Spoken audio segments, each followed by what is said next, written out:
each. Click, call, or visit a Spectrum store today.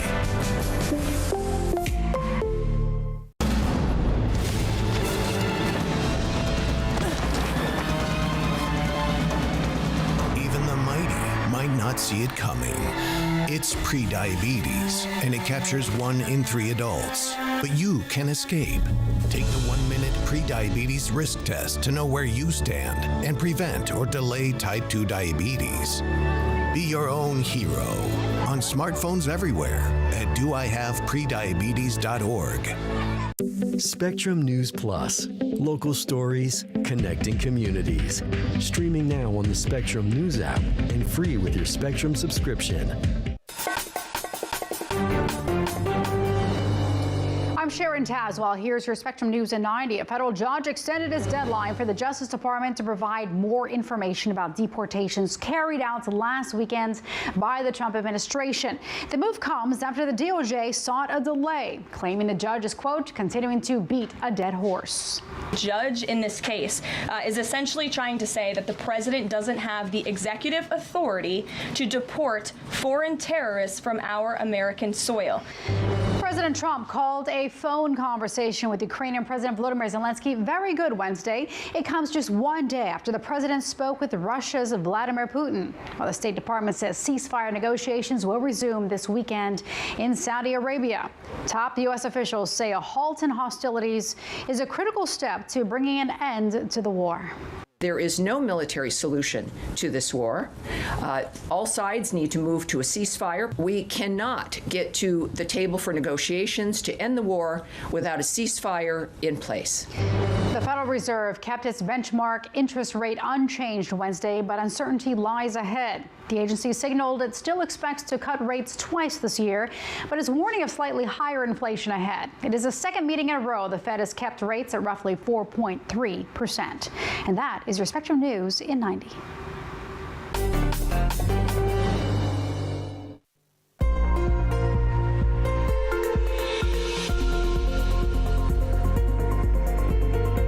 Watching a storm in the Midwest. It brings a tornado risk for Illinois, Indiana, Western Kentucky this evening, and then blizzard conditions continue for the upper Midwest. And you can see the temperature change compared to this time yesterday, over 30 degrees colder for portions of the Midwest. I'll be tracking the severe weather threat coming up with your Weather on the Ones this half hour.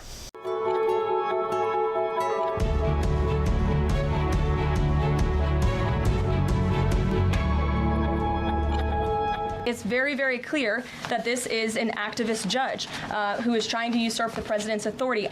He was appointed by Barack Obama. His wife has donated more than $10,000 to Democrats, and he has consistently shown his disdain for this president and his policies, and it's unacceptable. The White House putting the country's judges on blast amid a slew of legal losses impacting the president's agenda. But it's a deportation flight carrying hundreds of alleged Venezuelan gang members taking center stage. Thanks for joining us. I'm Sharon Tazwell. U.S. District Judge James Boasberg has extended a deadline seeking more information from the Department of Justice surrounding the flights. And White House Press Secretary Caroline Leavitt calling out to Boasberg as well as other judges, calling them, quote, partisan activists from the bench. Our national political reporter Taylor Populares is at the White House with more on the controversy. The Trump White House is now accusing judges of engaging in lawfare against the president. The judges in this country are acting erroneously. We have judges who are acting as partisan activists from the bench. Press Secretary Caroline Leavitt on Wednesday singled out U.S. District Judge James Boasberg, who ordered the administration to stop flights of deportees to El Salvador under a 1798 law. Leavitt accused him of egregious abuse. And Deputy White House Chief of Staff Stephen Miller posted Wednesday that when a federal judge rules against the administration, it is the gravest assault on democracy. It must and will end. All this a day after President Donald Trump called for Boasberg to be impeached. It certainly isn't normal in the sense that it's what we've seen regularly, but I'm not sure it's not such a sharp departure as much as it is to me just an increased reliance on it, The attacks on the judiciary follow several legal setbacks for the president. On Tuesday, one judge called the dismantling of the U.S. Agency for International Development unconstitutional, and another stopped the president's ban on transgender people serving in the military. And then there was Boasberg's ruling over the weekend blocking the deportation flights. After President Trump called for his impeachment, Supreme Court Chief Justice John Roberts took the rare step of issuing a statement Tuesday that said it has been established that impeachment is not an appropriate response to disagreement concerning a judicial decision. Former Justice Stephen Breyer told CNN on Wednesday he supported what Roberts said. He's trying to explain to the people of this country how the legal system works and how it doesn't work. It doesn't work by impeaching a judge because you don't like his decision. The crescendo of attacks on the judges by the White House has raised fears that the president will begin defying judicial orders, triggering a constitutional crisis. On Tuesday evening, he said this to Fox News. I never did defy a court order. And you wouldn't in the future? No, you can't do that. However, we have bad judges. We have very bad judges. Taylor Popolars joins us from the White House. Taylor, the Trump administration says it will fight these orders in court. Are we likely to see more involvement from the Supreme Court moving forward? I think we are, and the legal experts we've spoken to have indicated that. We've already seen the Supreme Court get involved in a birthright citizenship case that the White House is hoping they will rule in their favor. And all these other cases, and it's new ones genuinely every single day, could potentially end up at the Supreme Court. The Trump White House has indicated they really want that to happen. This is a conservative-leaning court, so they feel that that's kind of their best chance to get a favorable ruling. The big question, though, is will any of those appeals to get to that point get struck down or reversed, and will the Trump White House ultimately comply with it? That statement from Chief Justice John Roberts really stood out, and the White House is now factoring that into things as they process moving forward. All right, Taylor Popolars from the White House. Thanks. Efforts to secure a ceasefire in Eastern Europe moved forward Tuesday as President Trump spoke with Ukraine's Volodymyr Zelensky. The call comes just one day after Trump spoke with Vladimir Putin in an attempt to secure a halt in hostilities. Our Cassie Simeon has more on what the White House is calling a productive conversation. President Donald Trump and Ukrainian President Volodymyr Zelensky spoke by phone for an hour Wednesday. By all accounts, a more productive conversation than their tense back-and-forth Oval Office exchange in late February. You're not in a good position. You don't have the cards right now. President Trump described Wednesday's conversation as a very good phone call about trying to end Russia's war in Ukraine. The leaders agreed Ukraine and America will continue working together to bring about a real end to the war, and that lasting peace under President Trump's leadership can be achieved. Zelensky described the call as positive, substantive, and frank. He said Ukraine is ready for a fair peace deal, but drew a line in the sand. For us, the red line is the recognition of the Ukrainian temporarily occupied territories as Russian. We will not go for it. The one-hour call on Wednesday follows a two-hour phone call Tuesday between President Trump and Russian President Vladimir Putin. In that call, Putin rejected the proposed 30-day ceasefire endorsed by Ukraine and the U.S. Instead, Putin agreed to a month-long halt on attacks on energy infrastructure in Ukraine. Later Tuesday, Russian missiles hit a medical facility in northeast Ukraine. No injuries were reported, but Ukraine said about 150 patients had to be evacuated. One analyst says Zelensky and Putin are both trying to influence President Trump as he tries to make good on a campaign promise, boasting of being able to bring the war in Ukraine to a quick end. What we have now, in effect, is a competition or rivalry between Kiev and Moscow to persuade Trump that it's the other side that is responsible for preventing Trump from achieving his goal of ending the war. Cassie Simeon joins us from the White House. Cassie, the U.S. State Department says ceasefire negotiations will resume shortly in Saudi Arabia. What can we expect to see in the coming days? Yeah, well, we heard from the White House that National Security Advisor Mike Waltz will head to Riyadh in the coming days to try and hash out these negotiations between Russia and Ukraine. We have heard from the president and his advisors time and time again that to get a lasting peace, both sides need to come to the table. They've been conversing with both the Russians and the Ukrainians over the last several days. They're hoping now with this in-person meeting that they will be able to hash out all of the details and expand this 30-day potential ceasefire into a more lasting peace. Sharon. All right, Cassie Simeon in Washington. Thank you. Anti-war protests in Israel as Tel Aviv launches a new ground invasion in Gaza.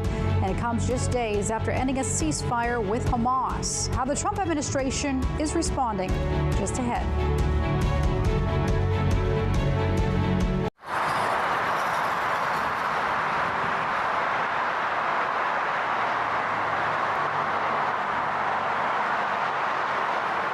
We said we'd never break the 3-second rule. Never do that. And never become a minivan mom. Hey, Chris. As parents, we say never a lot, but never happens.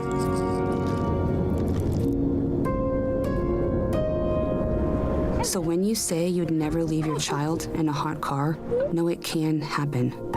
Before you leave the car, always stop, look, lock. I really am in the middle of nowhere. Every day is different. Chores, come on, homeschooling, and then I fit in the rug business. I just got a new batch of rugs that I'd love to show you. I have a website, and a lot of what I do is sharing my home life. Mommy's leaving. Reliable, high-speed internet is the foundation of our business. Spectrum was great. They went out of their way to make sure that I was okay and I was taken care of. Shoo! And that's the awesomeness of having Spectrum. I'm an ex-drug dealer, and I'll be your sub today.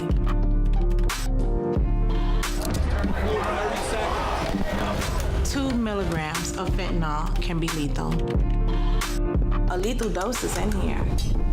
Who gets it, I won't know. It's cheap, it's potent, and it's profitable. The sad reality is fentanyl is being mixed into everything now.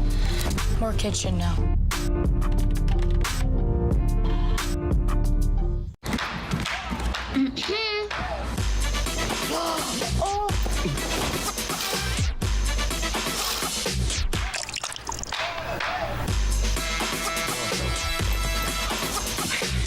You're not gonna get it all right.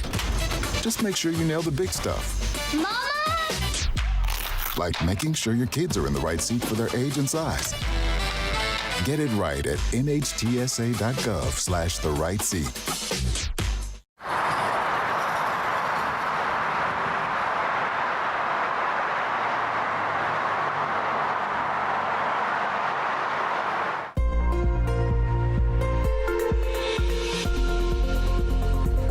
Meteorologist Alan August with your latest Weather on the Ones update. And a strong storm around Kansas City. It's bringing blizzard conditions on the northwestern side of it, but at the same time severe weather into Illinois, Indiana, and also western Kentucky. And that's where we have a tornado watch box up until 9 o'clock Central Time for Champaign, Peoria, Illinois, stretching eastbound into Lafayette, and then until 11 o'clock Central Time for Evansville, Indiana, Louisville, Kentucky, Bowling Green, Kentucky included as well. So all forms of severe weather expected with this, the potential for some gusty winds, some hail as well, and also that tornado threat. A level 3 out of 5 risk for severe weather for much of Illinois. But the other side of this storm, we're looking at snow from the UP of Michigan south and west into Kansas. In fact, in that red zone for Dodge, Iowa, Lincoln, Nebraska, under a blizzard warning this evening. Just take a look at this shot coming out of Trego County,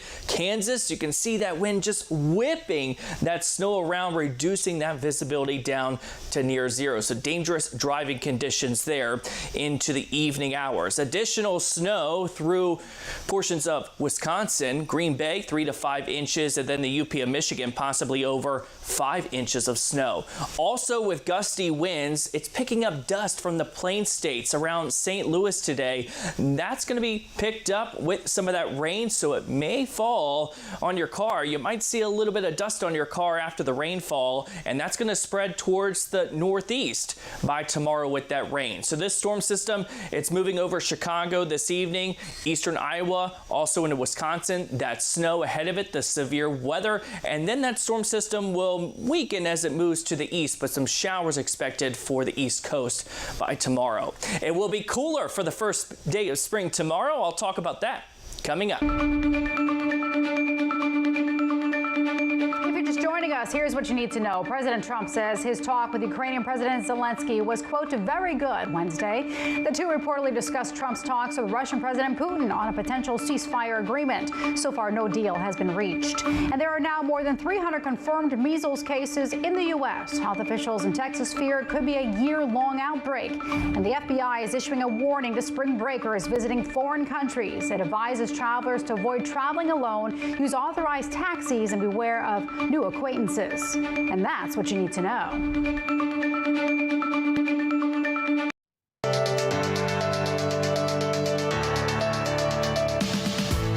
The Israeli military launched a ground offensive Tuesday, marking yet another escalation in the war since ending a 2-month ceasefire with Hamas. Outside the Israeli parliament, protesters are speaking out against the renewed war. And as Spectrum's Daniel Grimes reports, Israel's prime minister warns more attacks are on the way.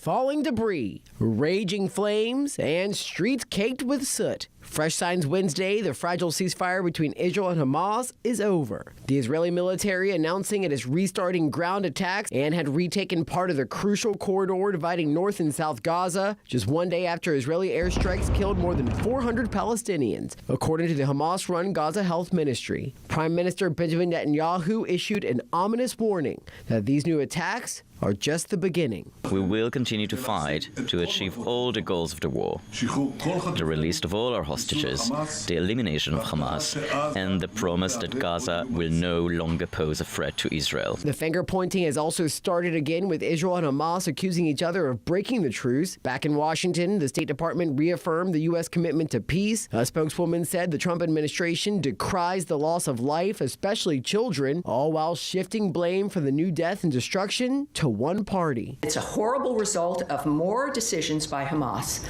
that continue the suffering, but that has been the history. Spokeswoman Tammy Bruce would not confirm if there are negotiations to bring about another ceasefire, but said the Trump administration is committed to peace around the world. In Israel, hundreds of protesters took to the streets, angered by the renewed fighting and concerned about the Israeli hostages still held by Hamas. 1.8 million people residing in shelters, and when I say shelters, these are not some of them, most of them are not even proper tents. These are just plastic sheets or whatever people could find to put up a shelter. Food is becoming excessively inaccessible. Now, many of the Gazans who returned home during the ceasefire learned Wednesday they may have to flee once again. Israel's defense minister says he plans to order new evacuations in Gaza soon. In Washington, Daniel Grimes, Spectrum News. The Federal Reserve has decided to keep interest rates steady for now as economic uncertainty clouds this year's outlook. And Spectrum's Chris Welch joins us now to break this all down and explain what this means. Chris. Well, Sharon, even though the Fed still plans to cut rates twice later this year, Fed Chairman Jerome Powell stressed economic uncertainty is weighing heavily on their decisions. And the biggest unknown right now is how the Trump administration's policies, namely tariffs, will affect the economy. Now, this is the second meeting in a row where the Fed has kept rates the same, right around 4.3%, as it continues to evaluate the impact of new policies. Economists have said the tariffs will likely push up inflation, at least temporarily. Now, compared to his prediction 3 months ago, Powell now expects the economy to grow more slowly this year. When asked how much he thinks tariffs are to blame for the forecast for higher inflation, this is what he had to say. Well, let me say that it is going to be very difficult to have a precise assessment of how much of inflation is coming from tariffs and from other, and that's already the case.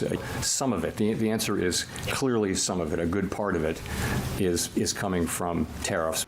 Other policies of the new administration leading to uncertainty include a crackdown on immigration that could lead to labor shortages.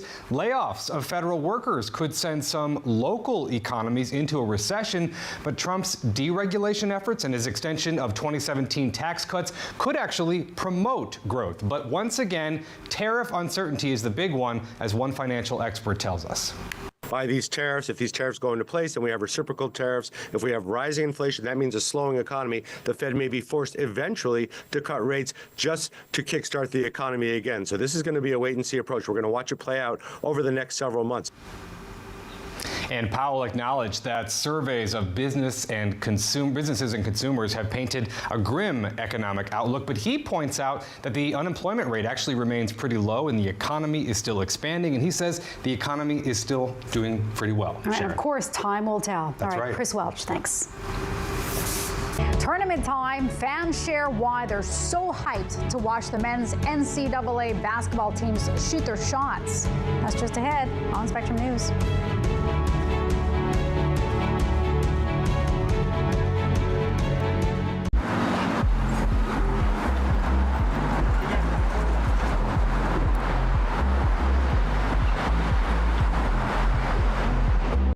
For the millions of school-age children across the country, the state of their schools can have a lasting impact on their health and well-being. The majority of school districts aren't doing comprehensive regular water quality testing. As CO2 levels rise in a space, cognitive function takes a direct decline. We visit 2 school districts working to create safe and healthy environments for their students. Watch Exploring Your Health, Curing Our Classrooms, available on the Spectrum News app. Starting a business is hard. You have to stay connected at all times. As we've been growing the studio, Spectrum's been there every step of the way. I'm always able to make the phone call that I need. I'm able to shoot that text message or that email. Every vital piece of equipment that we have here uses Spectrum. Fast, reliable internet, starting at $40 a month, backed by the Spectrum commitment to keep your business connected. I tell my son, I love you every single day. Now, my dad has never said that to me. Not because he doesn't love me, but because culturally it wasn't comfortable for him. Now that he's a grandfather, he says, I love you to my son every time he sees him. My advice to all the fathers out there, forget the cultural restrictions. They grow up way too fast for you to waste even a single precious moment. Food isn't just fuel to live, it's fuel to grow. My family relied on public assistance to help provide meals for us. These meals fueled my involvement in theater and the arts as a child, which fostered my love for acting. The Feeding America network of food banks helps millions of people put food on the table. When people are fed, futures are nourished. Join the movement to end hunger, and together we can open endless possibilities for people to thrive. Visit feedingamerica.org/actnow.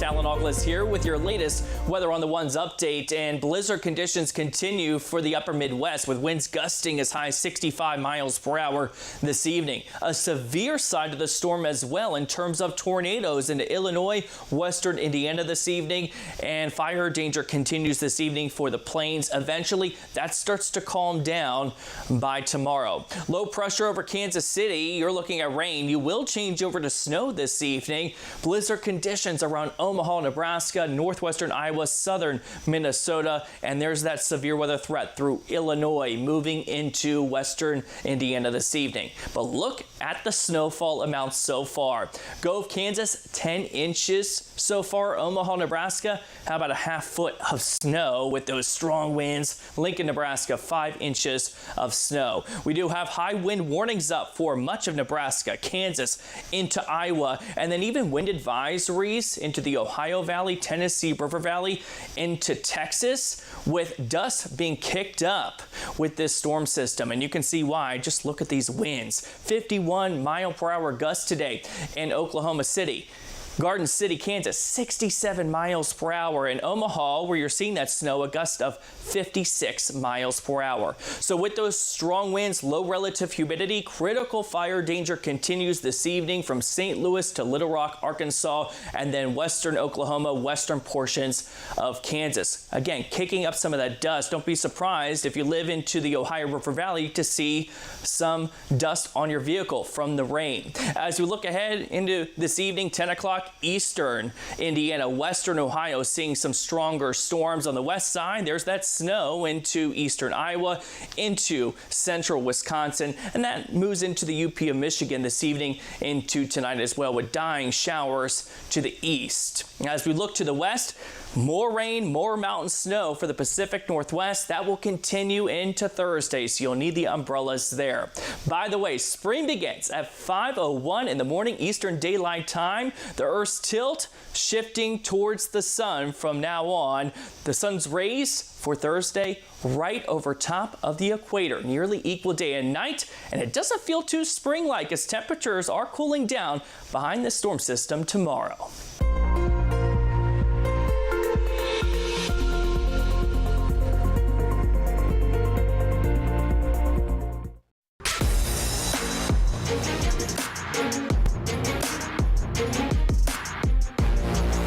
The first 4 play-in games in the women's NCAA tournament are set to tip off tonight. The first game is between 2 11 seeds. Princeton taking on Iowa State from Indiana at 7 Eastern.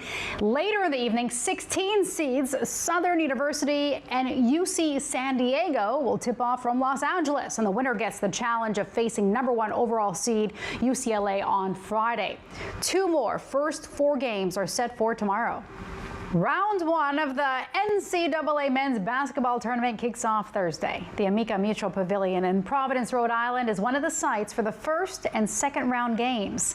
Spectrum's Cam Jandro is there and has more from fans getting ready to cheer on their favorite teams. March Madness returns to Providence, Rhode Island. It's the first time in 9 years the city has hosted what is arguably the world's most iconic basketball tournament. We're going to see teams from all across the country in the next couple of days, including Kansas, Clemson, High Point University, as well as St. John's University. Traveling with them to the Northeast, though, are their fans who are over the moon about seeing their teams in the big dance.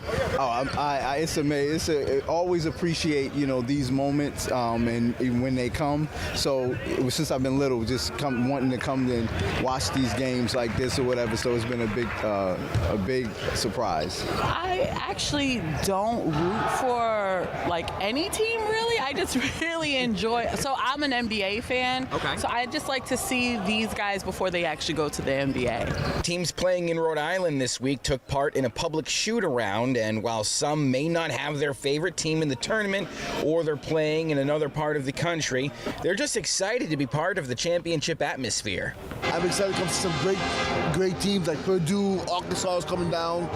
Gonna watch them practice a little bit later. I'm just excited for some good basketball coming up.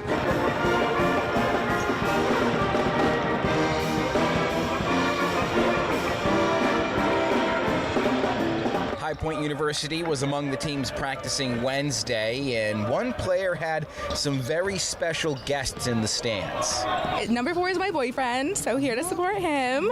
We are so excited. We are so proud of them. We're here to root them on, and we're just so excited to see them for the first time go to the champion and win it all. Because it's historical. It's never been done by this school before, and so we wanted to make sure we were a part of it and cheer our team on and let them know that we support all their hard work throughout the year. High Point and Purdue will tip things off at 12:40 on Thursday, kicking off the tournament here in Providence. I'm Cam Jandro, Spectrum News.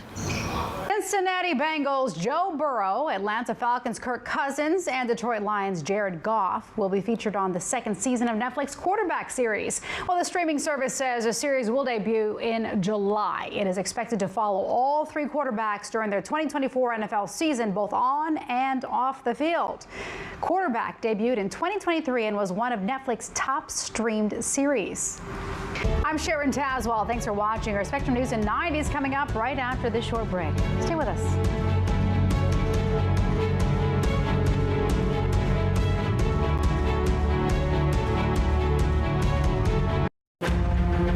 Friday nights, The Big Deal with Errol Lewis, where Spectrum News' local political journalists break down the most important issues shaping our nation. Our journey towards improving mental health doesn't always offers it a clear path. Every Thursday on Your Mental Health, we listen to voices across our communities, discussing the challenges of everyday life and presenting accessible resources to guide us along the path to our well-being, providing hope and empowering choices that light the way to a healthier you. Your Mental Health with Dr. Nicole Clark, Thursdays on Spectrum News Plus, available on all your favorite devices. It's game time at the arena, and 20,000 fans are looking for a win. With an ultra-high-speed network and seamless Wi-Fi, fans can get in the door fast and share the game's best moments in real time. And with Spectrum Business committed to keeping them connected 100% of the time, they won't miss a second of the action. A secure, reliable connection from Spectrum Business means the fan experience is a guaranteed win.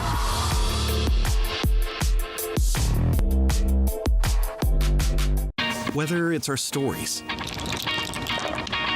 the warmth of our laugh, or our family's secret sauce, we all bring something different to the table. So make some space. The power of connection is waiting right outside your comfort zone. Learn how you can help strengthen your community at belongingbeginswithus.org/teamup.